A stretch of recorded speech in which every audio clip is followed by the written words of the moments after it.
So, I've got some good news, ladies and gentlemen. It is the second week of Advent, and I can successfully say that tonight's visit to church was certainly a lot better than it was last week. And I think the rationale is pretty obvious when you think about it, because of everything I was getting myself up to last week, and the feeling of like misery and anguish, just sort of, it was very, very difficult to like pick up on certain things, because when you're so overwhelmed with whatever it may be, it's happiness, sadness, whatever it may be, you kind of almost it sort of blocks out your perception of memory outside of exactly how you felt in ways that are almost indescribable. I am, however, happy to report that the good news is coming, which was a large part of what was going on today about getting ready for better things to come, because it's a lot closer than you might think.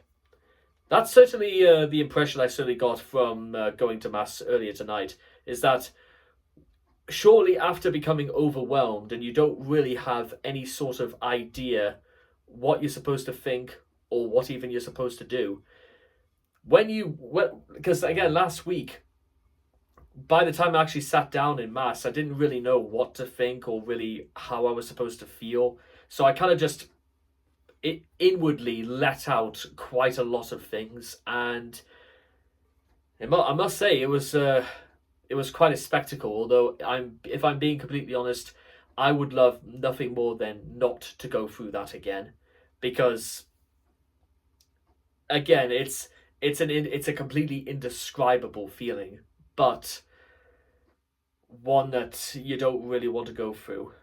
If it even if it sometimes even if it means that there's better things coming, you just don't want to go through that. You want to go through anything but that. The only thing that would make it worse if it was complete and utterly physical pain. For they say nothing on this earth can ever be quite so bad as physical pain. Bit of George Orwell there for you. You know, it never goes too far away. I might actually read something of his later tonight. I want maybe just to try something a bit different again. Which is funny because it'll be the first time I've read Orwell in about 7 years. And I can almost recite his work by heart. Not all of it, but the majority of it. So anyway, the point is that this week was different. This week, I just sort of went and I kind of taught myself in some small way that even if I do get upset, try to direct it towards something different. Try and direct it in a way that was different last week. Because last week, I didn't really direct misery or degradation or, suffering towards any one specific direction. And so it kind of just boils and it just drowns people out more than anything else. And yeah, that's kind of how it's like stagnating water that's just gradually starting to fill and then starts to spill over. That's kind of how I would describe where I was at last week.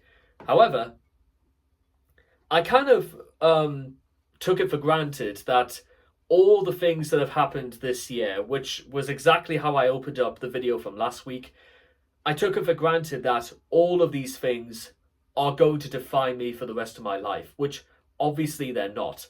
Everything that's went wrong for me this year, that's only relevant to my past. It's not relevant to my future.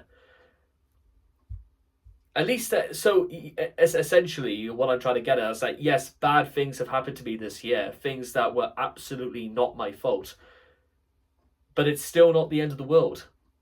And you know what? There are things going on in in this world right now that, quite frankly, makes all other problems look minuscule. And I would usually continue with this by saying, yes, okay, we know fine well there's atrocities happening all over the world. That still doesn't help my cause. But I'll tell you what does help my cause. Trying to put my thoughts towards other people, hundreds of thousands of people who are in a very, very similar situation to me. Because it's ongoing all over the world at this moment. I mean, I could talk about Sudan being in the middle of an incredibly bloody civil war in which Catholics are being persecuted and to an almost genocidal scope by Islam, not is by people who worship Islam or people who worship the devils on horseback, which is one of their militias.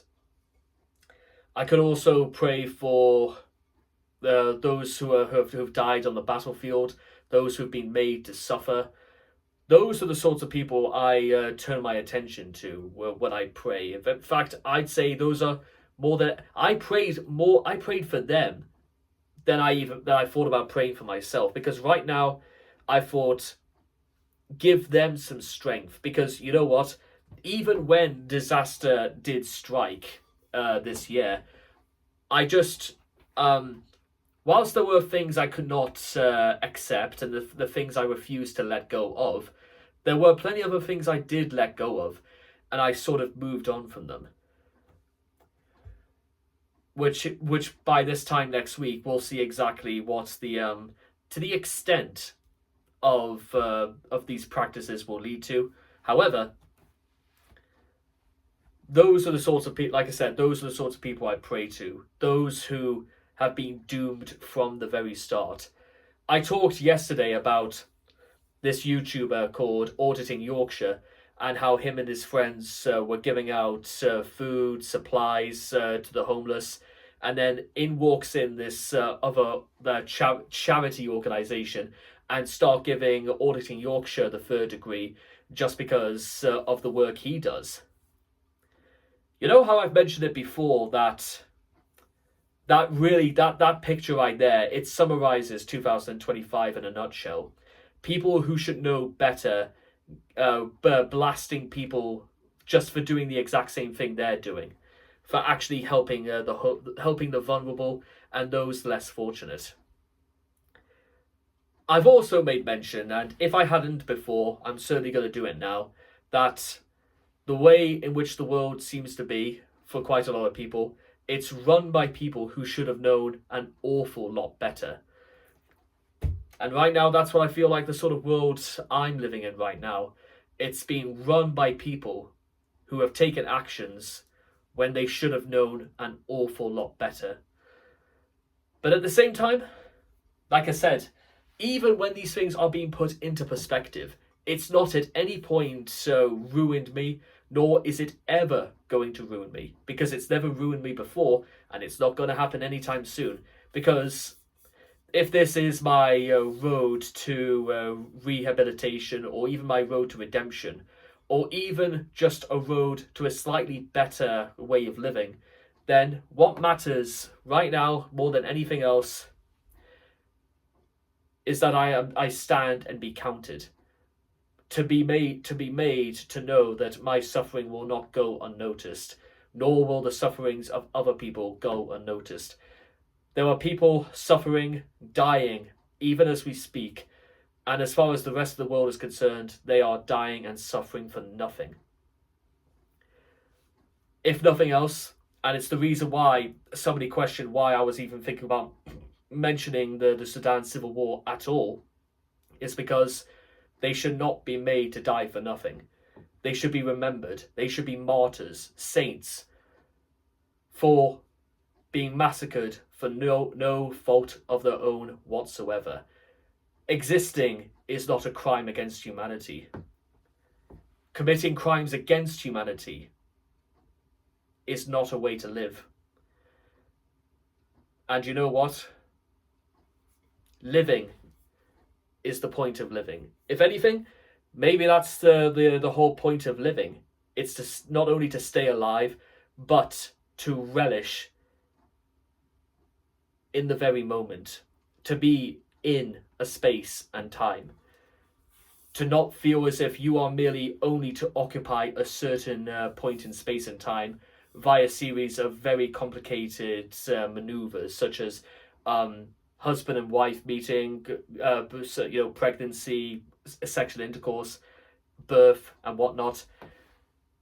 it's not just because of stuff like that, but it's about what you do whilst you are occupying this space and time. That is what you're going to be remembered for. So, I suppose more than anything, that's why I think this whole thing has been much better than last week, because it's given me a cause to remember. It's given me a cause to remember that there are people suffering out there against atrocities against mankind. And you know what? I would rather be of their kind right now. I'd rather be suffering with them, knowing that they shall never be forgotten. For we can't turn our society, our way of living, or even the world as it may be in 10 years' time, full of people who will be forgotten. I'll certainly never forget that, and I hope I won't forget about them either. That's an encouraging thought, and hopefully next week I'll be encouraged to remember them even some more, because it is only beginning. I don't know what's beginning, but I know something inside is beginning. Maybe this is what rehabilitation really feels like, because I'm starting to feel day by day, whether it's through my sobriety videos, through brushing my teeth, through doing planks, through doing exercises. You know what I'm beginning to feel like, guys? That I feel like has been taken away from me all this year. I'm starting to feel like a human being again. Praise the Lord.